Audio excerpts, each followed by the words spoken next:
Hi everyone, this is Sai Kumar. Welcome back to Sri Sai Tutorial. 2011 నుంచి 2021 వరకు ఉన్నటువంటి అన్ని ప్రీవియస్ మ్యాథ్స్ క్వశ్చన్స్ కనుక మీరు చూసారనుకోండి, ప్రతి పేపర్లో మనకు క్వాలిటీ క్రిటికల్నెస్ అనేది పెరుగుతూ రావడం జరిగింది. కాబట్టి ప్రతి చిన్న అంశాన్ని కూడా నేర్చుకోవాల్సినటువంటి అవసరం అనేది ఉంది. ఎందుకంటే ఈ రకంగా మనకు కొన్ని ఫిగర్స్ అనేటివి ఇచ్చేసి వాటికి సంబంధించినటువంటి పెరిమీటర్ కానీ ఏరియా కానీ ఈ రకంగా మనకు అడుగుతూ ఉంటాడు. కాబట్టి 11 నుంచి 21 వరకు ఉన్నటువంటి అన్ని పేపర్లో ఉన్న మ్యాథ్స్ క్వశ్చన్స్ అన్నిటికీ కూడా మీకు తెలుగులో ఎక్స్ప్లెనేషన్ కావాలి అనుకుంటే కనుక తప్పకుండా ఈ వీడియోని లైక్ చేసి మీ మిత్రులకు షేర్ చేసి మీకు సపోర్ట్ని మన ఛానల్కి అందించండి. ఎవరైనా కొత్తగా మన ఛానల్ని చూస్తున్నట్లయితే రెడ్ కలర్లో ఉన్నటువంటి సబ్స్క్రైబ్ బటన్ క్లిక్ చేసుకొని సబ్స్క్రైబ్ చేసుకోండి. పక్కన ఉన్నటువంటి all notification bell icon click చేయడం ద్వారా నేను చేసేటువంటి ప్రతి వీడియో మీకు నోటిఫికేషన్ రూపంలో వస్తుంది. ఇక లేట్ చేయకుండా మన క్వశ్చన్లోకి వెళ్ళిపోదాం. In the figure, side of each square is 1 centimeter. The area in square centimeter of the shaded part is. ఇక్కడ చూడండి, మనకి ఇచ్చినటువంటి క్లూ ఏంటి అంటే 1 సెంటీమీటర్. ఆ 1 సెంటీమీటర్ ఏంటి సార్ అంటే, ఇక్కడ ఉన్నటువంటి అన్ని చతురస్రాల్లో ఒక్క భుజం ఎంత ఉంటుంది అంటే 1 సెంటీమీటర్. అంటే చతురస్రం కాబట్టి ప్రతి భుజం ఎంత ఉంటుంది, 1 సెంటీమీటర్ అనేది ఉంటుంది. ఇక్కడ ఇచ్చినటువంటి ఈ షేడెడ్ పార్ట్ యొక్క ఏరియాని కనుక్కోవాలి, అంటే వైశాల్యాన్ని కనుక్కోవాలి. వైశాల్యాన్ని కనుక్కోవాలంటే నేను ఏం చేస్తున్నా అంటే ఈ రకంగా ఈ లైన్ ద్వారా నేను ఒక లైన్ అనేది డ్రా చేసుకుంటున్నాను. లైన్ అనేది డ్రా చేసుకుంటే ఈ రకంగా మనకు 2 త్రిభుజాలు ఏర్పడతాయి. ఈ రకంగా మనము ఏం చేద్దామంటే ఈ లైన్ని నేను కంటిన్యూ చేసుకుంటూ ఈ రకంగా గీస్తున్నాను. ఈ రకంగా గీసాను కాబట్టి ఇక్కడ ఇదొక త్రిభుజం ఏర్పడింది, ఒకటో త్రిభుజము, ఇక్కడ రెండో త్రిభుజం అనేది ఏర్పడడం జరిగింది. ఇక్కడ ఇచ్చినటువంటి క్లూ ద్వారా 1 సెంటీమీటర్ ఇది కూడా ఉంటుంది కాబట్టి ఇక్కడ కూడా 1 సెంటీమీటర్, ఇక్కడ కూడా 1 సెంటీమీటర్, టోటల్గా మనకు 3 సెంటీమీటర్ హైట్ అనేది రావడం జరిగింది. అదేవిధంగా ఈ రకంగా మనం ఒక లెంత్ను కూడా ఈ రకంగా గీసుకుంటే ఇక్కడ ఒక 1 సెంటీమీటర్, ఇక్కడ 2, 3, ఇక్కడ 3 అనేది వస్తుంది, తర్వాత 4. అంటే మొత్తంగా మనకు స్క్వేర్స్ అనేవి ఉన్నాయి. ఇందులో 4 స్క్వేర్స్ అనేవి ఉన్నాయి. 1, 2, 3, 4. కాబట్టి మొత్తంగా దీని యొక్క భూమి ఎంత ఉంటుంది అంటే 4 సెంటీమీటర్లు ఉంటుంది. ఇక్కడ చూడండి, ఈ త్రిభుజం యొక్క హైట్ కూడా మనకు కావాలి. ఇక్కడ ఒక 1 సెంటీమీటర్, ఇక్కడ ఒక 1 సెంటీమీటర్, మొత్తంగా మనకు దీని యొక్క హైట్ ఎంత వస్తుంది అంటే 2 సెంటీమీటర్స్ అనేది రావడం జరిగింది. ఇక్కడ 2 రైట్ యాంగిల్ ట్రయాంగిల్స్ అనేవి ఉన్నాయి. మొదటి రైట్ యాంగిల్ ట్రయాంగిల్ యొక్క ఏరియా కనుక చూసుకుంటే ½ into B into H, ½ into B into H. ఇక్కడ దీని యొక్క బి అంటే భూమి ఎంత ఉందండి, మనకు 4 అనేది ఉంది. ½ ఇంటూ 4 ఇంటూ ఎత్ ఎంత ఉంది, 3 అనేది ఉంది. 2 1 2 2 4, 2 3 6. మొదటి త్రిభుజం యొక్క ఏరియా మనకి ఎంత వచ్చింది అంటే 6 అనేది రావడం జరిగింది. ఇప్పుడు రెండవ త్రిభుజానికి సంబంధించినటువంటి ఏరియా కనుక్కుంటే ½ into B into H, B ఎంత 4, దాని తర్వాత హెచ్ ఎంత మనకు 2 అనేది ఉంది. ఈ టూ గెట్ క్యాన్సిల్ అయితే మిగిలింది ఎంత అంటే 4. ఇక్కడ మనకు రెండింటి యొక్క వైశాల్యం అనేది కావాలి, ఎందుకంటే ఇవి 2 కలిపితేనే ఈ పార్ట్ అనేది మనకు వస్తుంది. కాబట్టి 6 + 4 ఎంత మనకు 10 అనేది వస్తుంది. ఈ మొత్తంగా ఉన్నటువంటి ఏరియా యొక్క మనకు వైశాల్యం ఎంత అంటే మనకి ఇక్కడ ఎంత ఉంటుంది అంటే ఆప్షన్ 3 ఇస్ రైట్ ఆన్సర్ అవుతుంది. నెక్స్ట్ క్వశ్చన్ చూసుకుంటే, the perimeter of 2 squares is 12 centimetres and 24 centimetres. The area of the bigger square is how many times that of the smaller. ఇక్కడ చూడండి, 2 చతురస్రాలకు సంబంధించినటువంటి చుట్టుకొలతలు అనేవి ఇవ్వడం జరిగింది. వాటి నిష్పత్తి కనుక చూసుకుంటే 12/24 అండి. 12 1 12 2 1/2, 1:2 అనేది రావడం జరిగింది. దేని యొక్క 2 చతురస్రాలకు సంబంధించినటువంటి పెరిమీటర్ల యొక్క నిష్పత్తి. ఇక్కడ ఒకటే గుర్తుపెట్టుకోండి, స్క్వేర్ కానీ లేదంటే రెక్టాంగిల్ కానీ దాని తర్వాత సర్కిల్ కానీ ట్రయాంగిల్ కానీ ఈ రకంగా ఇచ్చేసి పెరిమీటర్ ఇచ్చేసి సైడ్స్ అంటే భుజాలు అడిగాడు అనుకోండి సేమ్ ఉంటుందండి. భుజాలు అడిగితే ఏమొస్తుంది, సేమ్ 1:2 అనే వస్తుంది. కానీ ఏరియా అడిగాడు అనుకోండి, ఈ రకంగా ఇచ్చేసి ఏరియా అడిగాడు అనుకోండి, మనకి ఇక్కడ ఏరియా అడగడం జరిగింది. పెరిమీటర్లు ఇచ్చాడు, ఏరియా అడిగాడు. అడిగితే ఏం చేయాలంటే వీటికి స్క్వేర్ చేయాలి. ఇది 1 కాబట్టి 1 స్క్వేర్ అంటే 1 వస్తుంది. ఇక్కడ 2 స్క్వేర్ కాబట్టి 4 అనేది వస్తుంది. మనకి ఎన్ని రెట్లు పెద్దది అంటే మనకు 4 టైమ్స్ పెద్దది. లేదంటే ఇది ఎన్ని రెట్లు చిన్నది అంటే 4 టైమ్స్ మనకు చిన్నది అనేది రావడం జరుగుతుంది.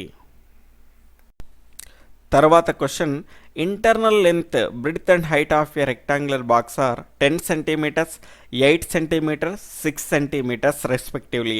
How many box are needed to pack 6240 centimetres cubes. ఈ 6240 సెంటీమీటర్స్ క్యూబ్స్ ప్యాక్ చేయాలి అంటే ఇలాంటి ఘనపరిమాణం ఉన్నటువంటి బాక్సులు ఎన్ని కావాలని అడగడం జరిగింది. అంటే ఈ ఒక్క బాక్స్ యొక్క ఘనపరిమాణం అంటే పొడవు ఇంటూ వెడల్పు ఇంటూ ఎత్తు ఈ రకంగా చేస్తే మనకు ఘనపరిమాణం అనేది వస్తుంది. ఈ ఒక్కదాని ఘనపరిమాణంతో దీన్ని భాగించామనుకోండి మనకి ఎన్ని క్యూబ్స్ వస్తాయో ఆన్సర్ అనేది వస్తుంది.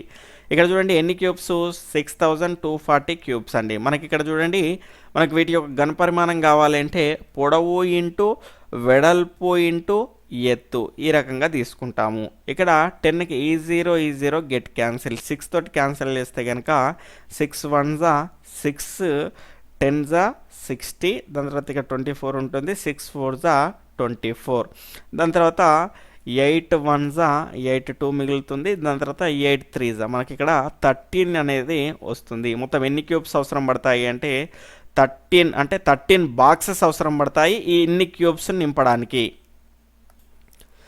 తర్వాత question, the number of degrees in 4 1/3 right angles is. ఇక్కడ చూడండి 1/3 రైట్ యాంగిల్స్ అనేటివి ఎన్ని డిగ్రీస్కి సమానము అని అడగడం జరిగింది. 1/3 కదండి, 4 1/3 రైట్ యాంగిల్స్ ఎన్ని డిగ్రీస్కి సమానం అవుతుంది.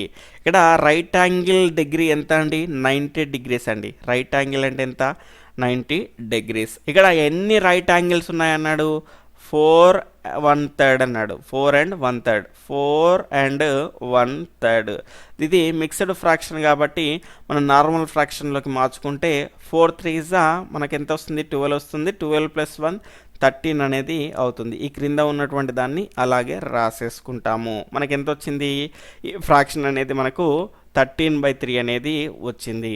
ఇక్కడ ఎన్ని right angles 1/3 right angles 1/3 right angles ఎన్ని డిగ్రీస్ అన్నాడు. 1/3 ఇదే కదా వాల్యూ 1/3 × 90 అండి. 3 1 3 3 0 0, ఇక్కడ 13 3 39 390 అనేది రావడం జరిగింది.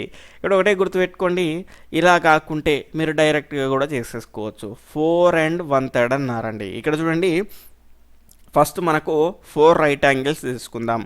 ఒకటెంత మనకు 90 డిగ్రీస్, 4 × 90 ఎన్ని వచ్చింది మనకు 4 9 36 అంటే 360 అనేది రావడం జరిగింది. ఇంకా మనకు ఒక 90లో 1/3 మాత్రమే తీసుకున్నాము. 3 1 330 3 1 330 కాబట్టి ఇంకెంత ఉంది ఇక్కడ 30 అనేది ఉంది. టోటల్గా మనకు 390. ఈ రకంగా కూడా జనరల్గా మీరు మైండ్లోనే ఆన్సర్ అనేది పెట్టడానికి అవకాశం అనేది ఉంటుంది. తర్వాత క్వశ్చన్ 2013కి సంబంధించినటువంటి జూలైకి సంబంధించినటువంటి పేపర్ అండి. ఇందులో వచ్చినటువంటి మ్యాథ్స్ క్వశ్చన్స్ కనుక చూసుకుంటే perimeter of a square is 24 centimetres and length of a rectangle is 8 centimetres. If the perimeters of the square and the rectangle are equal then the area of the rectangle is. ఇక్కడ చూడండి మనకు చుట్టుకొలతలు అనేటివి ఇవ్వడం జరిగింది. ఒక చతురస్రం యొక్క చుట్టుకొలత ఎంత అంటే 24 అనేది ఇవ్వడం జరిగింది. దాని తర్వాత రెక్టాంగిల్ యొక్క లెంత్ అనేది పొడవు మాత్రం ఇవ్వడం జరిగింది. ఎంత అంటే 8 centimetre. If the perimeters are equal square and తర్వాత రెక్టాంగిల్ యొక్క పెరిమీటర్ అనేది ఈక్వల్గా ఉందట, చుట్టుకొలత అనేటివి సమానంగా ఉంటే దీర్ఘచతురస్రం యొక్క మనకు వైశాల్యం ఎంత అని క్వశ్చన్ అనేది అడగడం జరిగింది. ఇక్కడ మొదటగా మనకేమన్నాడు రెండింటి యొక్క చుట్టుకొలతలు సమానం అన్నాడు. ఇక్కడ రెక్టాంగిల్ యొక్క మనకు పెరిమీటర్ కనుక చూసుకుంటే 2 × L + B, దాని తర్వాత దీని యొక్క పెరిమీటర్ కనుక చూసుకుంటే 4A అనేది వస్తుంది. ఇక్కడ చూడండి 2 × L వాల్యూ ఎంత ఇచ్చాడు మనకు ఇక్కడ 8 అనేది ఇవ్వడం జరిగింది. B వాల్యూ మనకు తెలియదు. దాని తర్వాత ఈ స్క్వేర్ యొక్క 4A యొక్క వాల్యూ మొత్తంగా మనకి ఇవ్వడం జరిగింది. ఎంత అంటే 24 అండి. ఇక్కడ 2 1 దాని తర్వాత 2 12 ఇక్కడ చూడండి 8 + B = 12 అనేది ఉంది. ఈ B నిటే ఉంచేసి 8ని అటు పంపించేసాను. 12 - 8 B = ఎంత వచ్చింది 4 అనేది వచ్చింది. దాని తర్వాత మనకి L = ఎంత అంటే ఆల్రెడీ 8 అనేది రావడం జరిగింది. మనకు రెక్టాంగిల్ యొక్క ఏరియా యొక్క ఫార్ములా ఏంటి అంటే ఎల్ ఇంటూ బి అండి. ఎల్ ఎంత 8, బి ఎంత మనకు 4, 8 4 32 ఈజ్ అవర్ రైట్ ఆన్సర్. ఈ రకంగా మనకు ఆన్సర్ అనేది వస్తుంది. తర్వాత question, the difference of the place value and the face value of the number 3 in 1 2 3 4 5 is. ఇక్కడ చూడండి, ప్రతిసారి ప్లేస్ వాల్యూ ఫేస్ వాల్యూ పైన క్వశ్చన్స్ అనేటివి అడుగుతూనే ఉంటారు, ప్రతిసారి మీకు చెప్పడం జరుగుతుంది. ఇప్పుడు 2013లో మనకు ఎంటర్ అయ్యాము కాబట్టి ఖచ్చితంగా ఇందులో కూడా ఫేస్ వాల్యూ ప్లేస్ వాల్యూ నుంచి క్వశ్చన్ అనేది వచ్చింది. ఇక్కడ చూడండి, దేని యొక్క డిఫరెన్స్ అడిగాడు, ఇక్కడ ఏం అడిగాడో మనం గుర్తుంచుకోవాలి.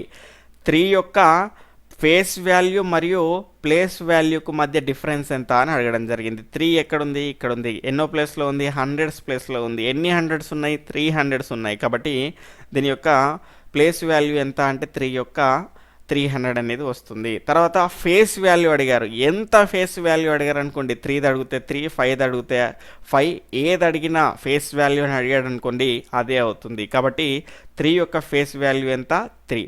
300 నుంచి 3 తీసేస్తే మనకి ఏమొస్తుంది అంటే 297 అనేది వస్తుంది. ఈ రకంగా మనకు ఆన్సర్ అనేది సులభంగా చేయడానికి అవకాశం ఉంటుంది. ప్రతిసారి ప్రతి సీటెట్ పేపర్ మీరు వెతికి చూడండి, ఖచ్చితంగా ఫేస్ వాల్యూ ప్లేస్ వాల్యూ ఈజీగానే అడుగుతారు. మరి షార్ట్కట్గా మనము చేసేయచ్చు, ఎందుకంటే అన్ని క్వశ్చన్స్కి టైం సరిపోవాలంటే కొన్ని క్వశ్చన్స్ అనేటివి ఈజీగా ఇవ్వాల్సినటువంటి అవసరం అనేది ఏర్పడుతుంది. కాబట్టి ఖచ్చితంగా కొన్ని క్వశ్చన్స్ అనేటివి ఈజీగా ఇస్తారు. మ్యాథ్స్లో అయితే ఇచ్చినప్పటికీ మీరు ఏం చేయాలి అంటే వీలైనంత తొందరగా, ఇప్పుడు ఈ క్వశ్చన్కు పెన్ను పెట్టాల్సినటువంటి అవసరం లేదు, డైరెక్ట్గా చూసి ఆన్సర్ టిక్ అనేది చేయొచ్చు. కాబట్టి ఆ రకంగా మీరు టైం సేవ్ చేసుకుంటే ఏమవుతుంది అంటే ఆ సేవ్ చేసుకున్నటువంటి టైంను వేరే చోట వినియోగించుకోవచ్చు. అరే ఈజీ క్వశ్చనే కాబట్టి దాని దగ్గరనే ఉండేసి ఖచ్చితంగా కరెక్ట్ ఆన్సర్ పెట్టాలి, వీలైనంత తొందరగా పెట్టాలి. అప్పుడే మనం ప్రాక్టీస్ చేసిన దానికి ఏదైనా అర్థం ఉంటుంది, ఎక్కువ క్వశ్చన్స్ చేయడానికి అవకాశం అనేది ఉంటుంది. ఈ రకంగా చేస్తారని ఆశిస్తున్నాను. ఈ వీడియో కనుక మీకు నచ్చినట్లయితే తప్పకుండా లైక్ చేసి మీ మిత్రులకు షేర్ చేసి మీ యొక్క సపోర్ట్ని మన ఛానల్కి అందించండి.